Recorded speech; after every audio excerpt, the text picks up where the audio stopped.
Okay تین سوال. پہلا آرٹیکل سکس اگر میرے اوپر لگتا ہے اس سے زیادہ مذاق ہو ہی نہیں سکتا کہ ایک حکومت کو واضح طور پہ ایک بیرون ملک ایک رجیم چینج سازش کے ذریعے ہٹایا جاتا ہے. اور وہ جو سائفر ہے ہمارا ایمبیسڈر اسد مجید، وہ باقاعدہ وہ سائفر جو کانورسیشن ڈونلڈ وو اور اس کے بیچ میں ہوتا ہے وہ پریزنٹ ہو جاتا ہے کیبنٹ میں بھی، نیشنل سیکیورٹی کونسل کے اندر بھی، پارلیمنٹ بھی، وہ بھیجا جاتا ہے چیف جسٹس آف پاکستان کو. تو جو بھی وہ سائفر پڑھے گا، اور ہماری نیشنل سیکیورٹی کونسل نے اس کے اندر کہا کہ امریکہ کی سے مذمت کرو، ڈیمارش کرو کہ انہوں نے مداخلت کی ہے پاکستان کے انٹرنل افیئرز میں. تو اس سے بڑی یعنی وہ امریکن کہتے ہیں کہ عدم اعتماد میں عمران خان کو ہٹاؤ نہیں تو ہم تمہیں یہ کر دیں گے، اور پھر وہ عدم اعتماد اگلے دن آ جاتا ہے، پھر لوٹے ہو جاتے ہیں وہ جو کہ امریکن ایمبیسی بہت بڑا ہاتھ پلے کرتی ہے. یعنی اس سے بڑی رجیم چینج کی سازش کیا ہو سکتی ہے؟ تو یہ تو واضح ہے. اور اس کے اوپر اگر وہ جو مظلوم ہے یعنی میری اور گورنمنٹ گرائی گئی ہے، میرے اوپر ہی آرٹیکل 6 مذاق ہے یہ.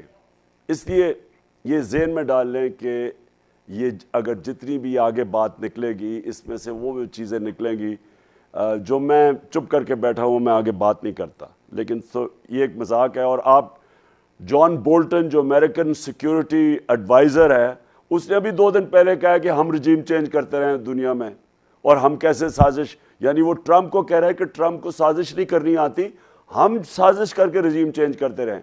روس کی جو فورن منسٹری کی سپوکس پرسن ہے، اس نے پوچھا اس سے کہ بتاؤ کون کون سی رجیم چینج کی ہیں تم نے اب تک، تو اشارہ تو ہماری طرف ہی تھا.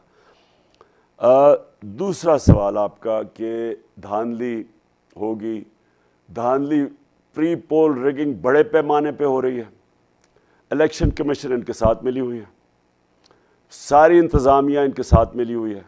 سپریم کورٹ کا اسپیسیفک آرڈر تھا کہ جب حمزہ کو وہ اجازت دے رہے تھے غیر آئینی وزیر اعلیٰ بننے کے لیے، کیونکہ وہ وزیر اعلیٰ نہیں ہے آئین کے اور قانون کے مطابق، اس کو جب اجازت دے رہے تھے تو ہمارا خدشہ تھا کہ جو سارا زندگی شریف خاندان نے انتظامیہ کو استعمال کیا، الیکشن کبھی فری اینڈ فیئر انہوں نے نہیں کیے، ان کی پوری تاریخ ہے.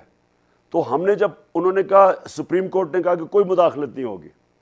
آج ذرا سارے پنجاب کے حلقے میں لوگوں سے جا کے پوچھیں، اور وہ جو لاہور کا CCP اور جو DIG لاہور ہے، وہ تو اس طرح ہے یعنی کہ نون لیگ کے کوئی خاص کارکن ہے جس طرح وہ لگے ہوئے ہیں لاہور میں ڈرانے دھمکانے میں. تو ابھی سے پری پول ریگنگ تو یہ ہے، ہمیں پورا یقین ہے کہ انہوں نے کل پولنگ ڈے پہ ریگنگ کرنی ہے.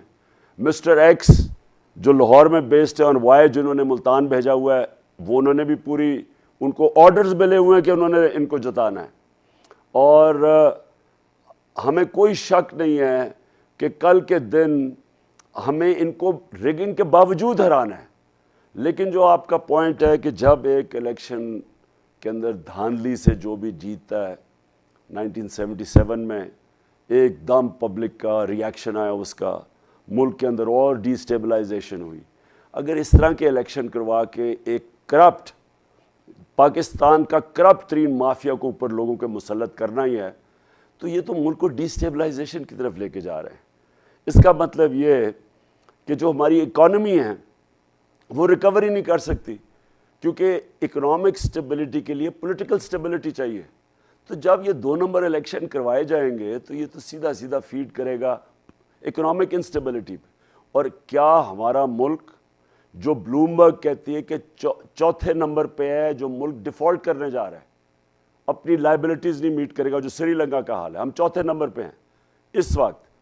تو اگر پولیٹیکل انسٹیبلٹی رہے گی تو یہ اکانومی تو اور نیچے چلی جائے گی.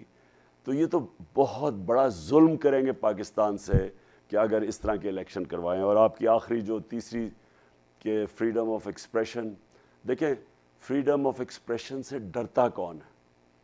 میں اگر ملٹری ڈکٹیٹر ہوں، میں غیر آئینی قانونی چیز کر رہا ہوں، میں چاہوں گا کہ میڈیا میرے کنٹرول میں ہو.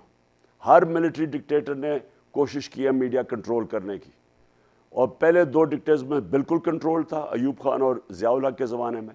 جنرل مشرف نے چھوٹ دی تھی میڈیا کو، کیونکہ شروع میں جنرل مشرف پاپولر تھے، کیونکہ لوگ تنگ آئے ہوئے تھے ان 2 پارٹیز کی کرپشن، جو 2 دفعہ ان کی حکومتیں کرپشن پہ گئی تھی، دونوں زرداری اور نواز دونوں چوری پہ لگے ہوئے تھے، تو لوگ چینج چاہ رہے تھے۔ مشرف تو شروع میں لوگوں نے اس کو ویلکم کیا، تو لیکن جب وہ لائرز موومنٹ یا جو آزاد عدلیہ کی موومنٹ چلی، تو تب جنرل مشرف نے بھی میڈیا کلیمپ ڈاؤن کیا، کیونکہ وہ غیر آئینی، آپ جب ایک ڈکٹیٹر ڈیموکریٹ بننے کی کوشش کرتا ہے تو ادارے تباہ کر کے کرتا ہے، تو اس لیے ملٹری ڈکٹیٹرز کو ہمیشہ میڈیا کنٹرول کرتے ہیں۔ اور دوسرا، اگر میں چوری کر رہا ہوں، میں کرپشن کر رہا ہوں، میں بشک ڈیموکریٹ ہوں، تو میرے لیے مجبوری 2 چیزوں کو کنٹرول کرنا ہوگا، عدلیہ کو اور میڈیا کو۔ میں میڈیا کو پیسے کھلاؤں گا، میں عدلیہ کو پیسے کھلاؤں گا، یا پھر میں ان کے اوپر سختی کروں گا۔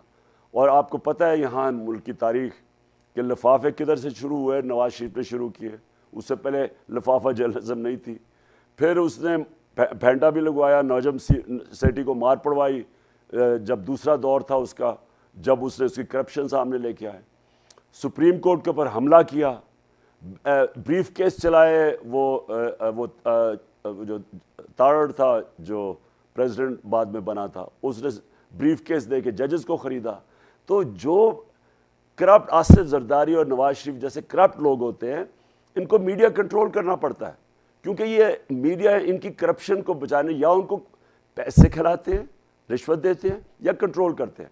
میرے 3.5 سال میں مجھے بتائیں جتنی تنقید میرے پر ہوئی، کیا میں نے ایک دفعہ کوشش کی کسی کو میڈیا کو کنٹرول کرنے کی، یا رشوت دینے کی، یا عدلیہ کو رشوت دینے کی، یا کنٹرول کرنے کی؟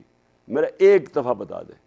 اور جو میں سمجھتا ہوں کہ اگر صحیح ڈیموکریٹک گورنمنٹ اس ملک میں تھی، وہ ہماری تھی 3.5 سال۔